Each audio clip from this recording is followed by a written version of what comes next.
오늘 아침 주시는 이 말씀은 예수님의 육신의 아버지 요셉이 그의 꿈에 현몽하신 하나님의 말씀을 따라서 예수의 어머니 마리아와 그 아들 예수를 데리고 애굽 곧 이집트로 피신하여서 정확하게 이집트의 어느 곳에 그리고 얼마 동안 체류했는지 하는 것을 알려지지는 않습니다만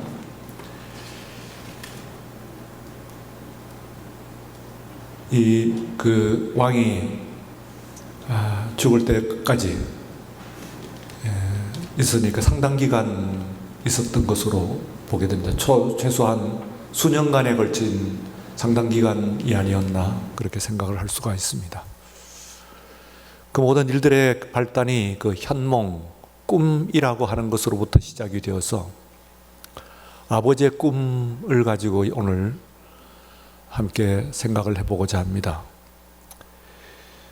꿈에 관해서는 여러 가지 우리들의 그 상반된 개념들이 있습니다.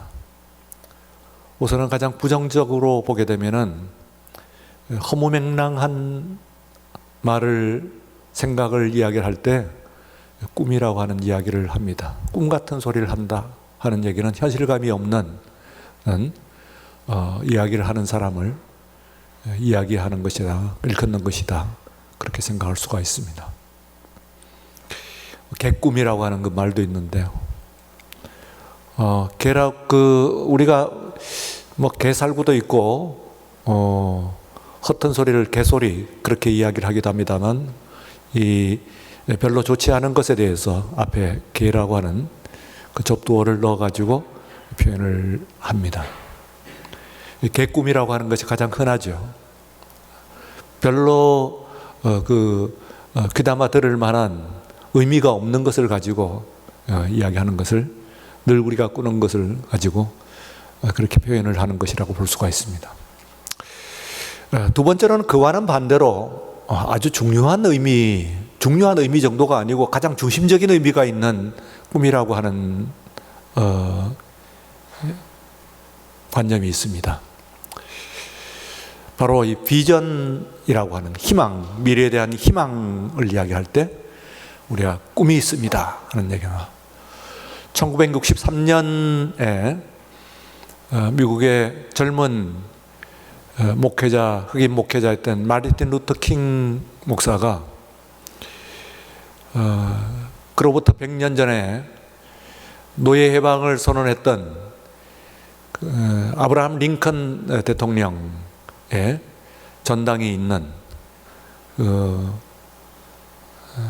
워싱턴 DC에 있는 기념관 대리석 계단을 올라가 가지고 거기서 운집한 수십만 군중들을 앞에서 하는 유명한 세계적인 그야말로 미국의 역사를 바꾸고 또 세계적으로 가장 유명한 현대의 그 모든 설교들 가운데 연설들 가운데서 가장 유명한 그런 연설로 꼽히는 설교가 있습니다. 그 설교의 제목이 I have a dream. 나는 한 꿈이 있습니다 하는 것으로 시작을 합니다. 시작만 그렇게 하는 것이 아니라 계속해서 고조하면서 그 톤을 고조하면서 I have a dream, I have a dream 하면서 계속해서 그 단락단락마다 자신들의 꿈을, 비전을 이야기하는 것으로서 사실 그 연설은 하나의 연설로 끝나는 것이 아니고 미국을 움직이고 새로운 시대를 창출한 그런 꿈이었다 그렇게 생각할 수가 있습니다. 그런데 이제 그 두 가지의 의미와 다른 오늘 요셉에게 나타나는 두 가지 아주 중요한 의미를 오늘 아침에 여러분들과 함께 생각하고자 합니다. 그 첫째는 요셉의 꿈이라고 하는 것은 초월이었다는 거냐, 초월.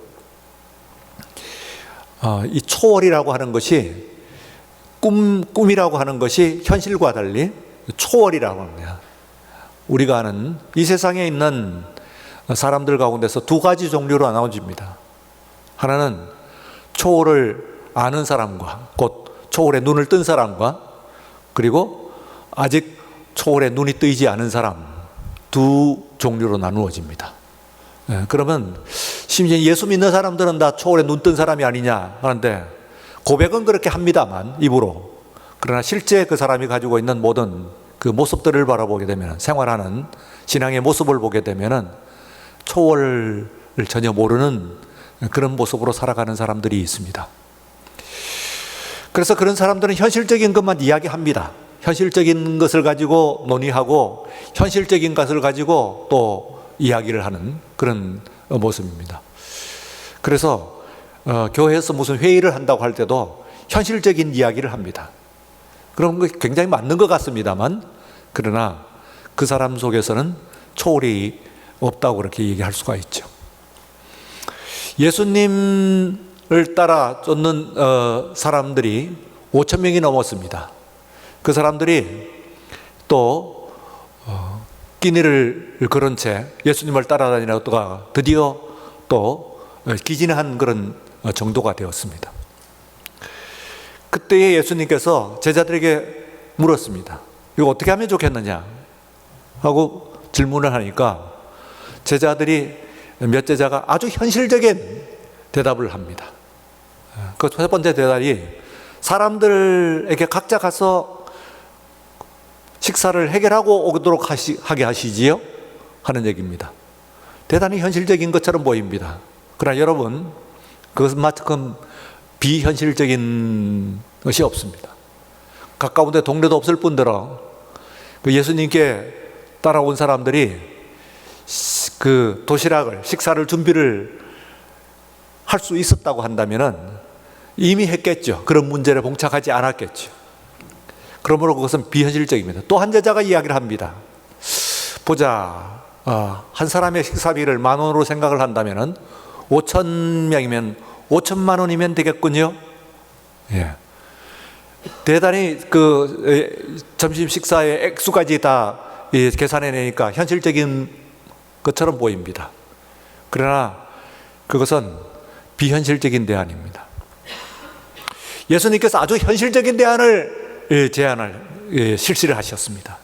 그것은 한 아이가 가지고 온 도시락에 축사하시고, 그리고 사람들에게 현실적으로 나누어 주셨습니다. 그것이 바로 초월의 현실이라고 이야기할 수가 있습니다. 우리가 예수를 믿는다고 하는 것은 초월의 현실을 믿는 것입니다. 현실적인 계산을 하는 것이 아닙니다. 현실적인 이론을 이야기하는 것이 아니에요. 초월의 현실을 우리가 믿는 것이라고 하는 거예요. 예수 믿는다고 하는 것은, 신앙을 가지고 있다는 것은 초월의 현실을 믿는 것이다. 그렇게 이야기할 수가 있습니다. 어떻게 해서 이 초월을, 그러니까 우리들이 이제 믿음의 상황을 살면서 어떻게 초월을 우리의 존재에 불러들일 수가 있을까? 이것이 굉장히 중요합니다. 요셉은 어떻게 해서 이것을 가질 수가 있었을까요? 하나 힌트입니다. 뭐 성경 속에서 나와 있는 건 아닙니다만, 저는 그 이름과 관련이 있다고 생각을 합니다. 요셉이라고 하는 이름이요. 여러분, 그 요셉이라고 하는 이름이 뭡니까? 구약에서 나오죠? 구약에서는요, 그 이름이 쓰여진 가운데서 다른 사람들, 예를 들어서 다른 족장들, 유다라든지 뭐 이런 사람들은 여러 번 나와요. 그러나 구약 성경 가운데서는 요셉은 한 사람 외에는 쓰이지 않습니다. 그 요셉은 꿈꾸는 사람이었어요. 그야말로 비전을 가지고 있는 그런 사람이었어요. 우리가 아는 바와 같이 그 자신이 이제 그와 그의 형제들, 심지어는 그 아버지와 어머니까지 포함된 그 꿈을 그가 꾸었을 뿐만 아니라, 나중에 애굽에 가서는 감옥에 갇혔을 때 함께 그 감옥에 갇힌 두 관원의 꿈을 해몽을 해줍니다. 나가서 그것으로 인해서 바로 애굽의 파라오죠. 이집트 왕의 그 꿈을 해몽을 해주면서 그는 일약 새로운 전기를 마련하고, 드디어는 그가 어릴 적에 꾸었던 그 꿈을 실현을 하는 그 모습을 볼 수가 있습니다. 그야말로 요셉은 꿈의 사람이었죠. 그런데 이 요셉이, 예수님의 아버지 요셉이 요셉이라고 하는 이름을 가지고 있어요. 물론 신약 성경에서는 요셉이라고 하는 이름이 이 사람만 있는 건 아니에요. 우리가 잘 아는 바나바라고 하는 사람이 요셉이라고 하는 이름을 가지고 있는, 히브리식 이름은 요셉입니다. 그리고 헬라식 이름이 바나바예요. 바르나바스. 또 아리마대 사람 요셉이 있죠. 예수님의 우리가 부활절 때 들었던 예수님께 자신의 가족의 묘를 공개했던 바로 그 사람이 아리마대 사람. 아리마대는 지역 이름이고 요셉이라고 하는 사람입니다. 신약에는 유명한 중요한 이와 같은 요셉이 몇 명 들어가는데 그 중에서 가장 중요한 사람이 바로 예수님의 아버지 요셉이라고 하는 사람이에요. 이 사람이 자신의 이름을 어릴 적부터 이 요셉이라고 불려지고, 그리고 또한 유대인이라고 한다면은 구약 성경을 잘 아는 거예요. 그야말로 철저한 그런 성경 교육을 받는 사람들이니까, 그러면 다른 건 몰라도 적어도 창세기에서 요셉 이야기를 아주 귀담아 들었을 거예요.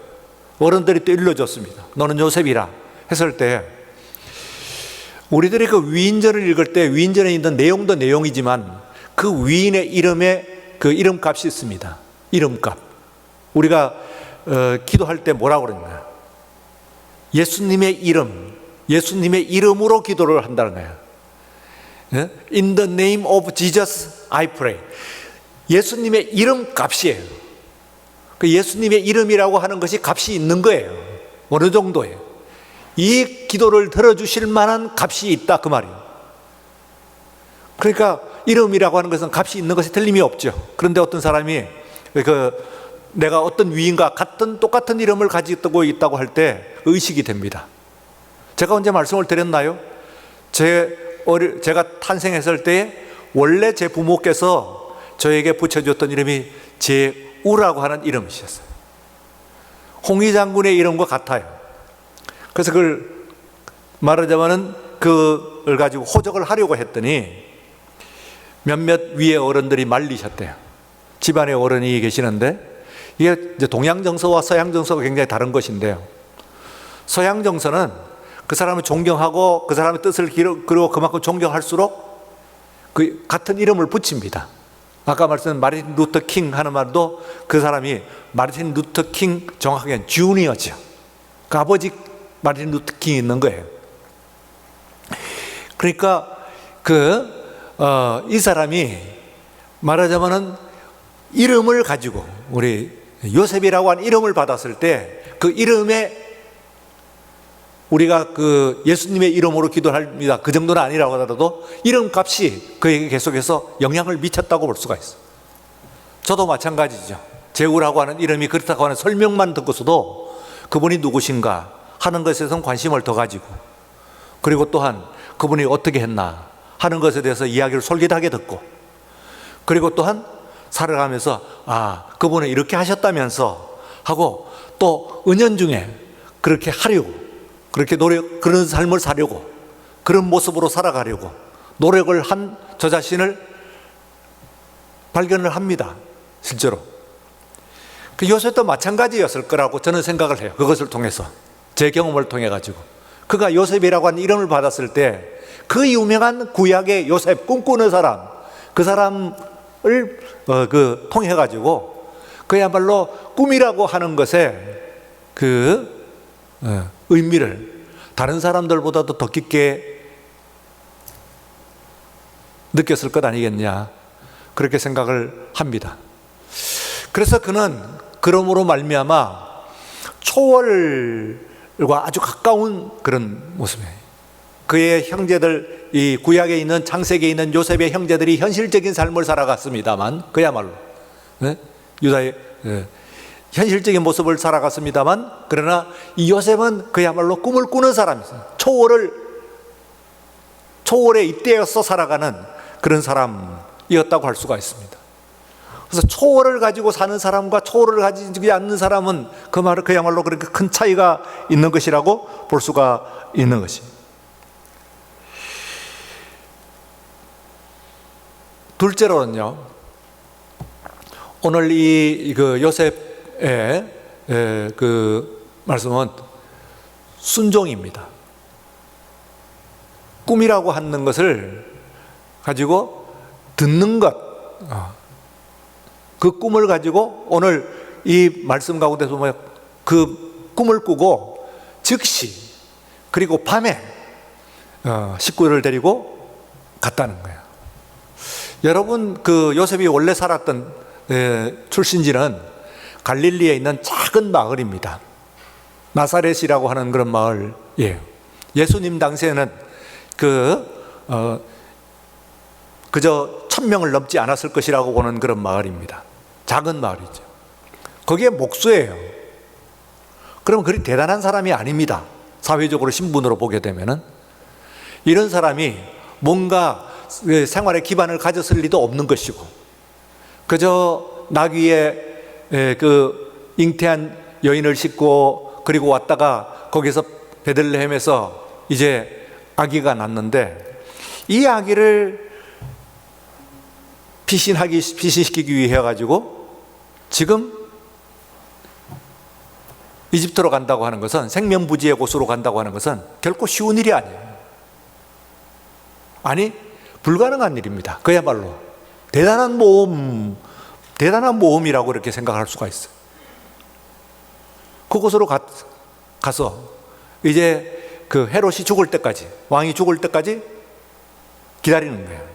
왜냐하면 헤롯의 그때의 통치의 지경이 갈릴리까지는 다 포함이 되는 거예요. 갈릴리로 가봐야 소용이 없어요. 그래서 이 아이를 데리고 그 아기를 살리기 위해 가지고 이 요셉이 이제 가는 거예요. 그럼 얼마나 필사적인 그런 실천이라고 이야기를 할 수가 있겠어요. 이것을 하기 위해서는 그야말로 그 꿈에서 이야기하는 것을 한다고 하더라도 실천한다고 하는 것은 그렇게 쉬운 얘기가 아니에요. 불가능한 얘기예요. 오늘 이 시간에 우리들이 어버이 주일을 맞이해서 부모님을 생각합니다. 어버이에게 가장 기쁜 것이 뭘까요?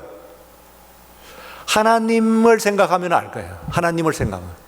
하나님을 우리가 아버지라고 불러요. 다른 물론 만군의 여호와라고 그 군왕으로 부르기도 하고 다른 것으로 부르기도 합니다만, 그러나 가장 대표적으로 뭐예요? 하나님 아버지예요. 하나님은 우리의 아버지십니다. 그리고 또한 아들 예수 그리스도라고 하는 것으로서 하나님의 인격은 아버지라고 하는 인격이 갖고 있는, 부모가 갖고 있는 인격과 같은 인격에 상당히 유사한 점을 가지고 있는 거예요.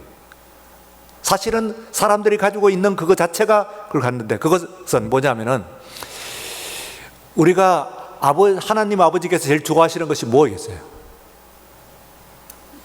순종입니다. 하나님의 말씀을 듣는 것이 가장 하나님께서 원하시는 것이라. 수양의 기름을 원치 않고 말씀 듣는 것을 원한다, 그렇게 말씀을 하셨어요. 하나님의 말씀을 듣는 것을 가장 중요해요. 그렇다고 한다면은 우리들이 이 세상을 살아가면서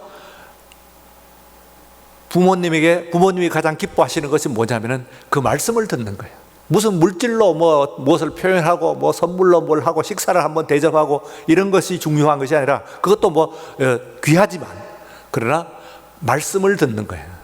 정말 진정한 사랑받는 자녀는 부모의 말씀을 듣는 거예요. 라틴어 어원입니다만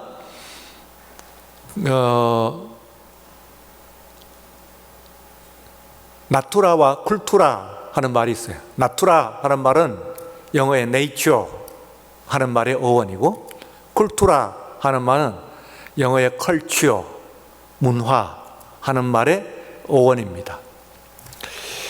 그러니까 이것은 이제 어디까지가 있냐면, 사람이 손을 댄 것은 쿨투라죠. 그러나 그대로 사람이 손을 대지 않은 그 상태, 이것이 나투라예요. 그럼 사람의 성품으로도 마찬가지죠. 여러분들이요. 사람의 성품으로 부모가 그 자녀를 사랑하는 것이 이게 나투라에 속할까요? 자연에 속할까요? 아니면은 문화 혹은 의지에 속할까요? 어떤 거겠어요? 자연에 속한 것이 있습니다. 여러분들이 우리 지금 펭귄의 이야기를 들어봤죠? 그 알을 품고 그리고 극지방의 엄청난 남북극의 그 엄청난 추위를 꼿꼿이 견뎌내는 이런 가시고기 이야기도 있습니다. 아마 이들은 영상으로도 나왔으니까 아마 여러분들이 다 보신 줄로 그렇게 생각을 합니다. 이런 그 짐승들의 세계 속에 보게 되면은 그 부모의 사랑이라고 하는 것이 엄청나다고 하는 것을 알 수가 있어요. 엄청나요. 그야말로. 근데 그것이 나투라, 자연이라는 말이에요. 자연. 그 사람도 부모가 그 자녀를 사랑하는 것은 자연이에요. 타고난 거예요. 그 아이를 위해 가지고 자녀를 위해서 모든 사랑을 다 쏟는 것, 이것은 거의 자연이라고 이야기할 수가 있어요.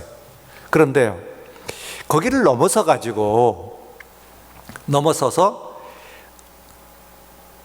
의지적인 곳으로 들어가게 되면은, 쿨투라로 들어가게 되면은, 그거는 그야말로 생각해 보세요. 이 자연의 세계 속에서도 어미가 또 그 부모가 그 새끼를 사랑하는 것이 들어있다고 한다면은 우리 모든 사람들도 부모가 자녀를 사랑하는 것이 자연이란 말이에요.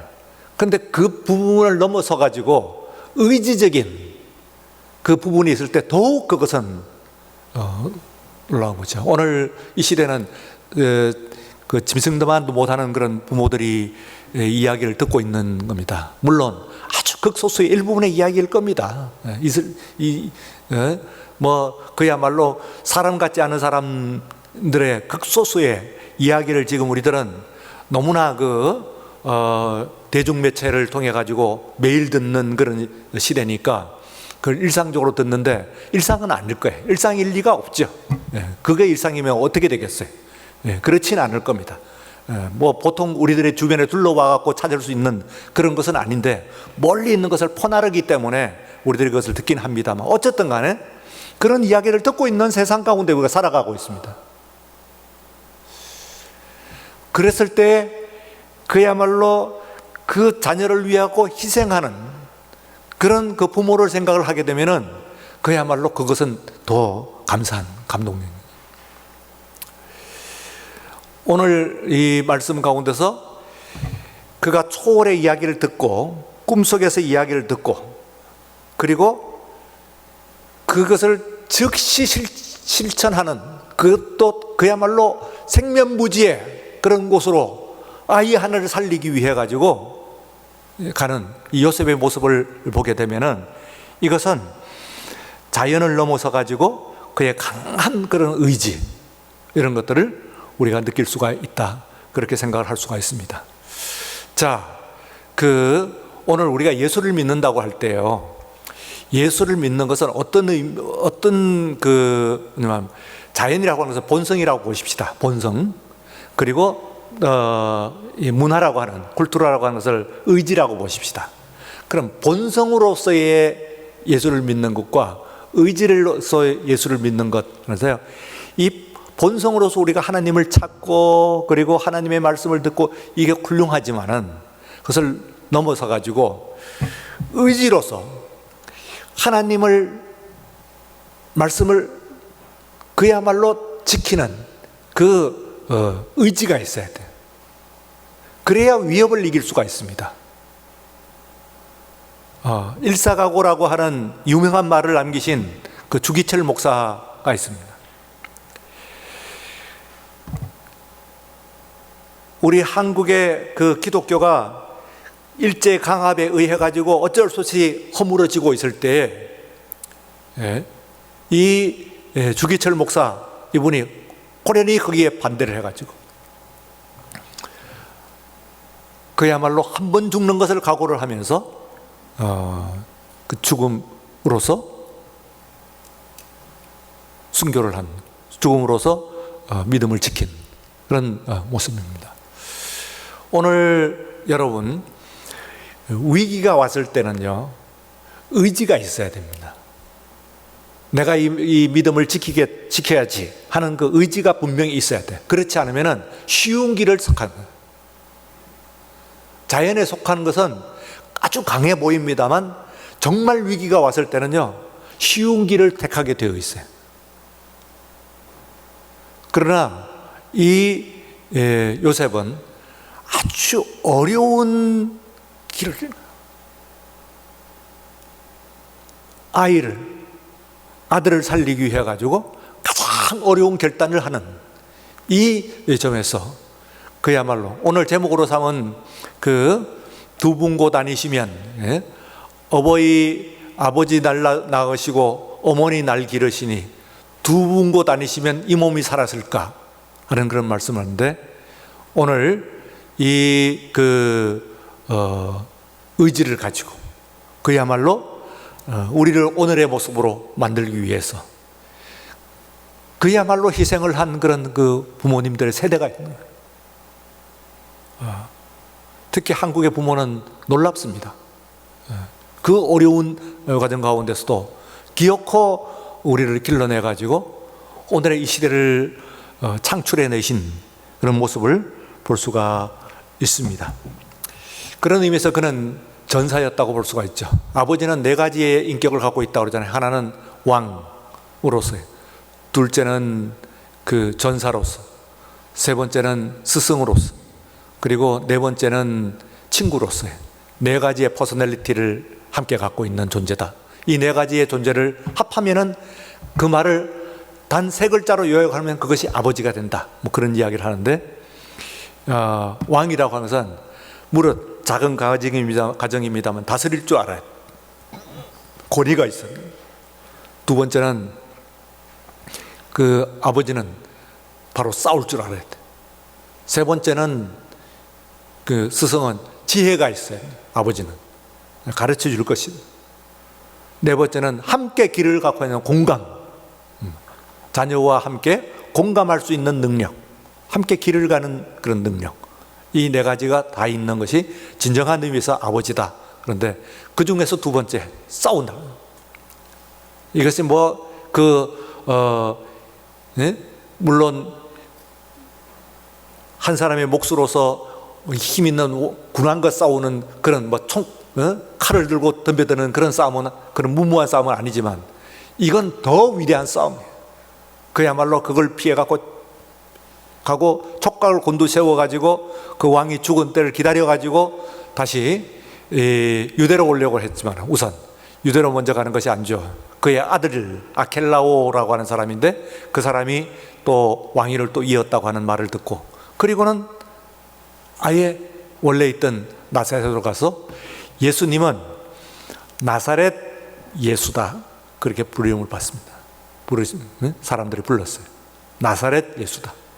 그래서 나사렛이라고 하는 그 이름이 그야말로 예수님 때문에 그야말로 이 작은 마을이 달라진 거죠. 지금도 그 전 인구의 70%가 기독교인이에요. 예루살렘을 포함해서 이스라엘에 있는 어떤 도시들도 기독교인이 70% 있는 나라가 없어요. 거기에는 유대교도 아니고 기독교인이에요. 기독교인이 70%가 가장 그 복음화된 그런 도시가 바로 이 나사렛이라고 하는 곳이라고 볼 수가 있습니다. 자, 아들은 아버지가 되고 나서 비로소 아버지의 외로움을 안다 하는데, 오늘 이 결단을 하고 그리고 이것을 하기 위해서는 이 요셉이 얼마나 고뇌에 찼을 것인가, 그리고 얼마나 외로웠을 것인가 하는 걸 한번 생각해 보고, 그런 가운데서도 이 사람의 이와 같은 결단으로서 물론 하나님의 뜻 가운데 뜻입니다만 예수님의 그 생명이 보존되고 그리고 구세주의의 놀라운 역사가 그로 인해서 보존되었다고 하는 사실을 우리가 생각을 하면서 아버지의 작은 희생, 그 결단, 이것들이 우리들에게 어떤 큰 축복과 은혜를 가져왔는가 하는 다시 한번 생각하시면서 이 어버이주의, 이 부모님의 생각을 다시 한번 생각하고 오늘 이 시대는 윗세대를 능멸하는 것을 그런 기운이 만연한 그런 시대였어요. 이게 아주 그 특별한 시대입니다. 그 이전에 수천 년 동안에 없었던 그런 풍조거든요. 그래서 이런 해괴한 풍조가 있는 가운데서 예수 믿는 사람들은 바로 그 부모님 바로 알고 어른 바로 공경하여 모시고 그렇게 해서 인생의 바른 길을 가는 그런 우리 모두가 되시기를 주의 이름으로 축원합니다. 기도하겠습니다. 거룩하신 하나님 아버지 감사합니다. 아침에 우리를 부르시고 주일에 귀한 말씀으로 어버이 주일로서 우리를 다스려 주시오니 감사합니다. 오늘 예수님의 아버지 요셉이 그 아내와 그리고 그 아들을 살리기 위하여서 그야말로 고군분투했던 그 싸움을 우리가 다시 한번 재현해 보면서 오늘 이 시간 우리들도 이 세상에서 우리에게 주어진 믿음의 삶을 싸우기 위해서 초월이 임하게 하여 주시옵소서. 우리의 생각과 지략과 우리의 계산만으로 살지 않게 하시고 하나님을 우리 가슴 심령 속에 모시고 살아가는 우리가 되게 하시고 주시는 말씀에 대해서 순종하는 마음을 우리에게 허락하여 주시옵소서. 예수님 이름으로 기도드리옵나이다. 아멘.